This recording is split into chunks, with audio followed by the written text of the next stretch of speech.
Steel and Flame, Book 1 of the Guilds of Avlaan series is available on Amazon. If you like fluffy wolf lolly protagonists and Japanese light novels, follow the link below to check it out. Hello everyone, Leonardo Cornejo here with another video, and today I wanted to talk about gender and race swaps and why they suck and why are people upset and why sometimes they don't suck and don't bother people. First of all, let's start. The problem is not the gender swap. The problem is not the race swap. The problem is the ideology behind it. Let me now elaborate further. I think it is entirely possible to make a gender swap or a race swap something funny, something entertaining, something amusing. In some contexts, race swaps are harder. Race swaps really are harder. But for example, if you make the joke, if it is comedy, it's easier. For example, you can make the joke. I remember this one in. I really don't like Seth MacFarlane. I think he's a fucking hypocrite. I don't like some of the jokes he made at the expense of Mexican people.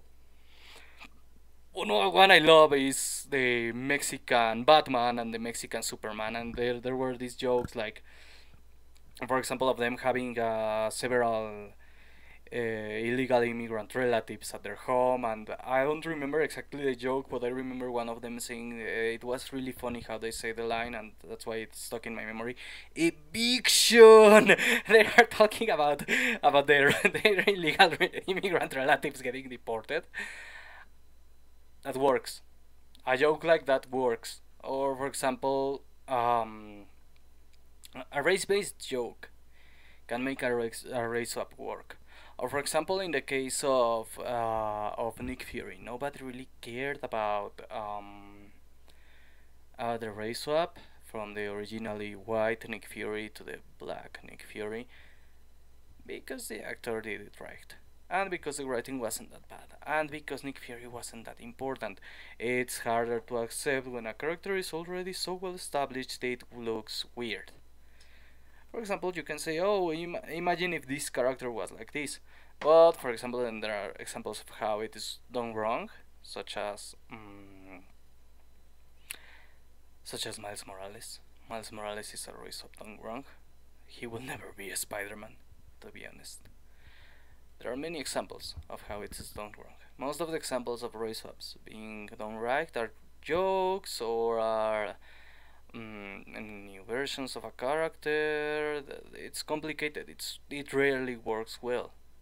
That's the thing. It rarely works well because it's often politically motivated, politically loaded, or it's quite rude and unreasonable. Like for example, when you decide to cast the wrong actor for the role. There is a whole discussion regarding the live action adaptation of The Last Airbender, about how the race swap was bad, about how making everyone basically European was bad. There is a lot of discussion about it.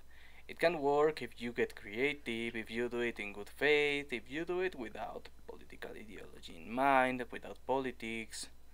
It's really hard to make it work, and that's why people hate it. That's why people really hate race swaps.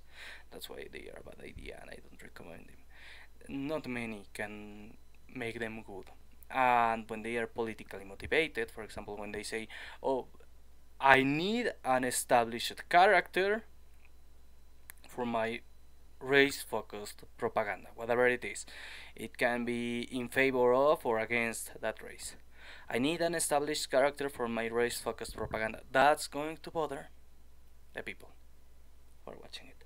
And when it is historical people, you should never do it, because when it is historical people, the only purpose for the race swaps are two: absolute incompetence, which makes it impossible for you to find a character of the actual race. And yes, it can happen, it has happened. It is not necessarily in bad faith, it is not necessarily political, but it looks bad because it's incompetence. And the second, politically motivated, to change the perspective people have in history. An example of that would be the case with Cleopatra. if you, let's say, you are in an entirely primarily black community and you want to make a theater play about Cleopatra, the actress will need to be black because you don't have a white actress to play the role. But it is not historically accurate and you shouldn't claim it to be. You need to acknowledge, well, the problem is I don't have an actress for the role. And it's a justifiable reason. But then you have the horrible, horrible documentary made by a bunch of racist idiots, including Jada Pinkett Smith, with Cleopatra being portrayed as black because Grandma said Cleopatra is black! That's an insult. That's wrong. That's historically inaccurate. That has the political purpose of altering history, of rewriting history, and that's what bothers people about it. As I said, one is because of incompetence, and yes, I'm including in incompetence the lack of resources or a skill issue, and the other is for the purpose of erasing and rewriting history, of historical revisionism, which is bad. So try to avoid it. Try to avoid raise swapping characters and never raise swap historical figures. Unless you really can't get the actor for the role. Which is rare, and it would require a situation with a bad budget, and maybe you might want to consider something controversial, such as using makeup to make the person look a little bit closer to the real deal, which some call blackface in the case of black people. But seriously, if you can't get a black actor for the role of Shaka Zulu, a skill issue, but if you have that skill issue, you might want to consider, yeah, it's controversial, but maybe it's necessary. It's not in bad faith. Seriously. You just don't have other way to do it. Or have a white actor. And get ridiculed because you really couldn't get a black actor. And sometimes you really can't. Sometimes you don't have the money. As I said, if you are working for a local theater play in a primarily black country and you are all African, you are, I don't know, in Zimbabwe or something, and you need a white actor, where the hell do I get a... Nope. You don't have one. You don't have the money for one. Well, let's improvise with what we got. A skill issue. Otherwise, don't do that.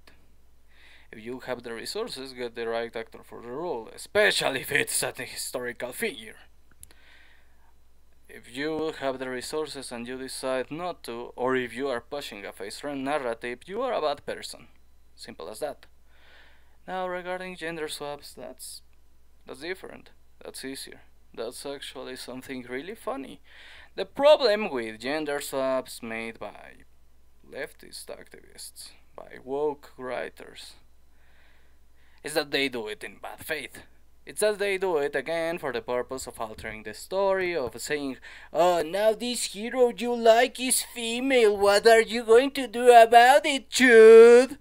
No, sometimes you have the idea, hey, what if this character was actually a girl? What if this character was actually a boy? We have seen examples of this trope, and it's a legitimate trope, done even by VTubers who suddenly show up altering their pitch, altering their voice. I'm never going to do that, by the way. Daigo is not going to turn into a female. He won't follow the footsteps of Tamamo no Mae.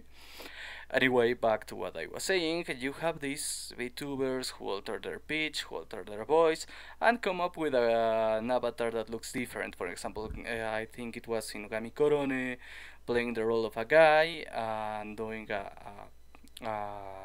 lower voice. That's a common trope. Nothing bad with it. As I said, it can be funny. There is even, I think it's Rule 63. Rule 63, I was getting mixed up with Rule 34. That is exactly that, gender swaps, everywhere, of any kind. There are many creators who do it only for the fun of it, only because they say, hey, imagine if this guy was a girl. Imagine if this girl was a guy. I'm not that eager to write it, but even I sometimes stop and think, Well, what would it be like if the characters in Steel and Flame were swapped? First of all, I thought, well, if Rua was a boy, Zenith would be a woman, and it would be a kind of Oneshota story. Yeah, if you want to write a doujin like that or a fanfic like that, go ahead. I will approve it. If I like it enough, I will make it canon. Because seriously, it's an amusing idea. It's a thought exercise. People can have fun with that. There is nothing wrong with gender swapping a character when it comes from creativity. When they say, hey, imagine if this character was actually a girl, imagine if this character was actually a guy. But then you have the malignant evil people who come with, oh, this character now is trans, oh, this character now is a female because we are in charge and men suck. It's intentionality. It's the authorial intent. I have talked about it in other videos. The authorial intent is what matters. It's the authorial intent that make people reject gender swaps made by woke people, because you can tell. You can tell by how they talk about it, by how it's written, that there is an authorial intent, which is politically motivated. That there is not it is not really the focus of making this creative exercise, but rather to make propaganda. And that's what bothers people about it. Because some people are like, no, all gender swaps, all race swaps are bad, are unacceptable. No. Sometimes they can be a creative process. But all race swaps and all gender swaps motivated by wokeness are mere propaganda, and they are bad and they are unacceptable. Unlike the creative way of doing things, well, the woke way of doing things is not only uncreative, it's malignant. It's malignant in nature. Woke people are malignant in nature. They act with this intent of control, of mockery, of belittling, of literally altering history. That's what bothers people about these changes, because they notice these people are doing it to erase the previous one, to belittle you. For example, that's a problem with the idea of race swapping Indiana Jones, of race swapping James Bond, and they even do it wrong. For example, let's say, just say, well, let's make a story where the new Indiana Jones is a girl. You could use his granddaughter, his daughter, and make it a baton pass instead of humiliating the original character. For example, let's say they go on an adventure and he says, well, I'm old, I'm retiring, and you don't put him in a bad situation. You don't put him shamefully.